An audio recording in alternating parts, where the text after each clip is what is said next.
Thank you for staying with us. Yes, we will be looking at Nigeria's economy in COVID-19 pandemic, a short to medium-term outlook. I've been joined by a management consultant, Emmanuel Eboigwe. Thank you for coming on the show. You're a regular here, so do I need to say welcome? Because you're used to being on the show. But anyways, welcome again. Thank you, blessing. COVID-19, how much of blow has Nigerian economy received from COVID-19 pandemic? Received or receiving? It's a continuous thing. So it's still continuing. Yes. It's serious and alarming.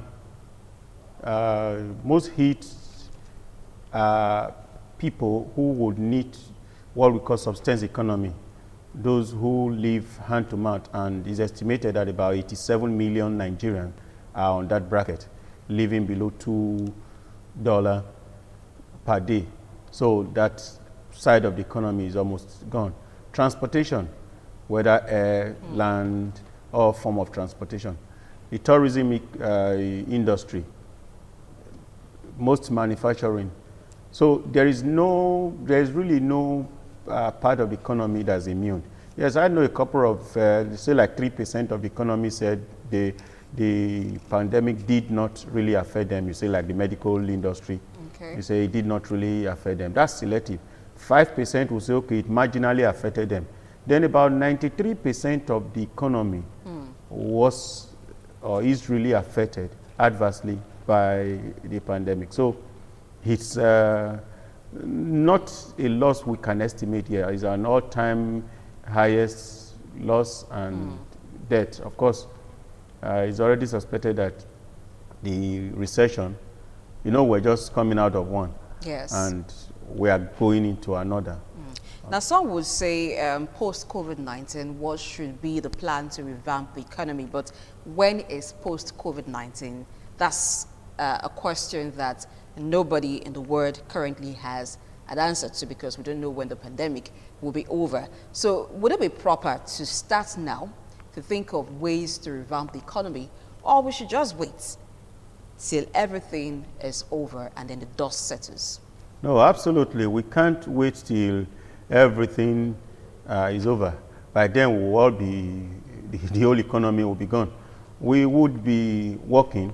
If we go by what the World Health Organization is, the outlook, doesn't look like it's a bright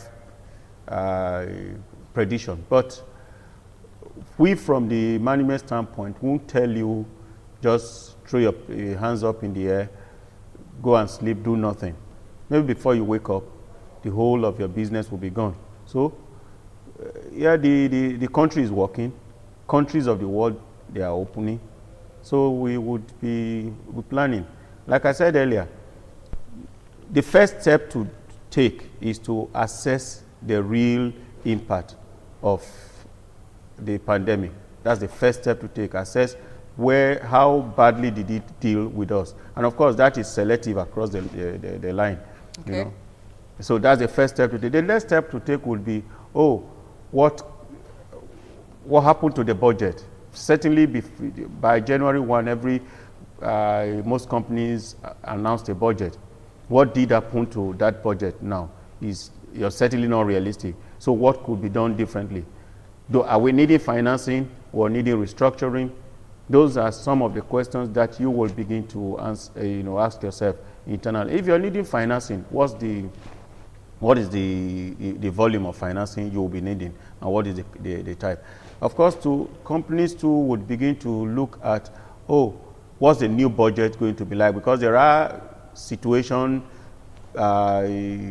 expenses that will come up because of the pandemic. So these are steps we will take from government side.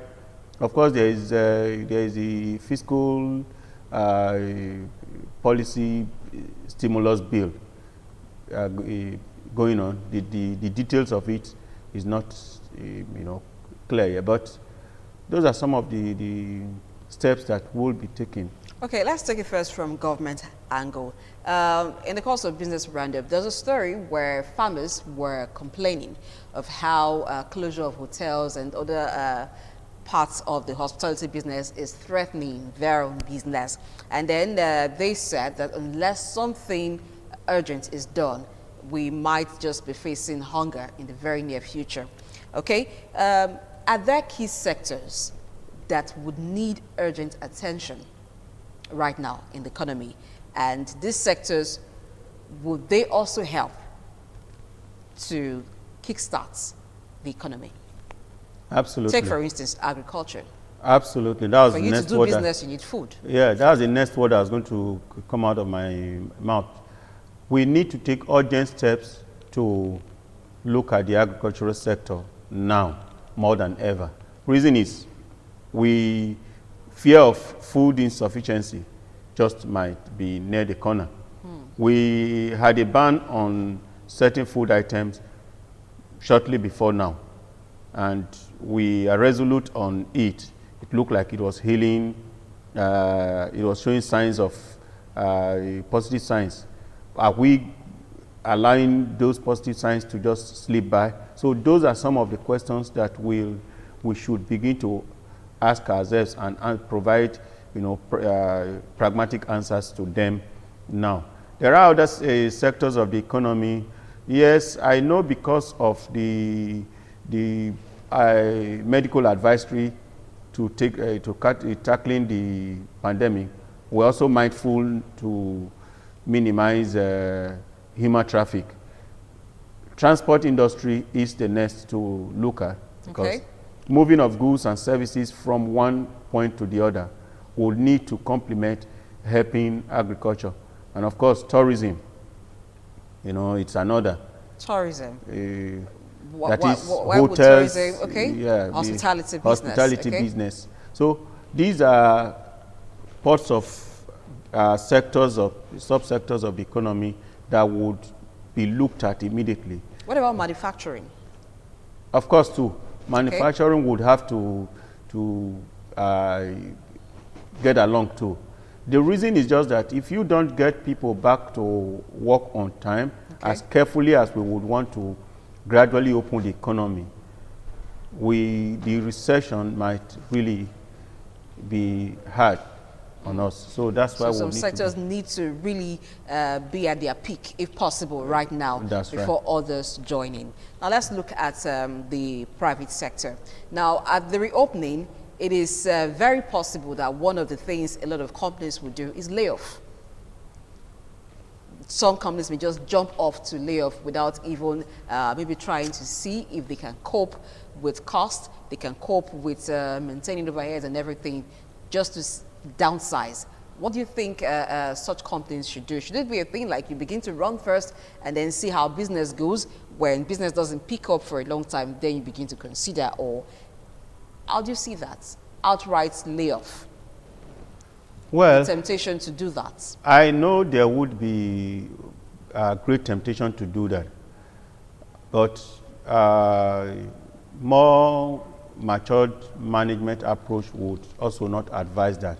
And of course, too, I think the government also suspected that as part of the stimulus, one of the items on the stimulus bill is if you don't lay off, especially those companies that are registered with the federal government, if you don't lay off within March and December, there is supposed to be a payee refund. Okay. So there are criteria for terms and conditions applied to those two. But generally speaking, I think we are through the worst portion of the pandemic in terms of looking at layoff, because between March and May ending just might look like the worst times for businesses in terms of, so if you did not take those decisions then, therefore the advice would just be for you to watch what happened, even though you would be operating less than installed capacity, you just might want to look at what happened in the going months. That's why the rich budgeting would be necessary in those, even though the prescription I gave earlier could be tweaked differently. The other way to look at it would be, there are a couple of expenses that you would need to take off your initial budget, because you would need to only take in very necessary expense, like salary. Salary cut would be a better approach than layoff. Okay. And like I said, a few more realistic employers would have considered those. It is at the extreme that we're talking about layoff. So, but by and large, for me, I think the worst times had come in these first 3 months. Let's see how it goes in the second half of the year. Okay. So I do not think that layoff would just be the best approach. All right. The extension of the gradual easing of the lockdown has begun. In another 1 week plus, that should be over. Now, what do you think should be the approach or method in activation of the economy and sustenance? Basically, the issues we have... Activating is one thing, sustaining is another. So how do we go about it? Yeah, I want to take it issues that are unrelated with activating and sustaining. Okay. Because what's happening to us now, that is the pandemic, is very much uneconomic or business in the first instance. The threat we face and the approach to use are not like the regular. For instance, let's listen to what the World Health Organization is saying. Let's listen to what NCDC are the approach to preparing for opening up the economy. Once we do take those cautions, I think that the gradual opening would be easier to handle. Activating the economy, of course, from the private sector standpoint, the first to look at would be that 87 million Nigerian that was hit. Okay. That 87 million Nigerian that is what hit. Ironically, those two, they are the most volatile in terms of the pandemic. So we'll look at that, how to handle that. I know that, just a little digression, I know that the fuel price reduction was to handle a few of the burden which they do bear in that sector. But I'm not sure that the deliverables did achieve that as much, because prices still moved up, and of course it still impacted them. So the next will be, what could be sustainable? What will be sustainable is just look at how that we run the economy at a point and a level that would only be dealing with the most essential items, not much we can do now. The most essential items. And I think that, consumables are some of the things we'll be looking at. Medical, those are some of the things we'll be looking at. Transportation and hospitality. Okay. So for now, those are the things we would be looking at. Okay, in the short term. Let's talk about sustenance. We do know that revenue has dropped drastically, with oil not doing very well at the global oil markets. So there's this fear that once the economy opens, every state will want to turn to internally generated revenue, because they may not get as much as would be enough to meet their needs from allocation. And so there is fear that taxes may go up. There may be other ways where governments come in to generate revenue internally. What do you think state government should do in revamping the economy besides increasing taxes? Unfortunately, increasing taxes would be most unlikely. The reason is because the economy is just gradually waking up.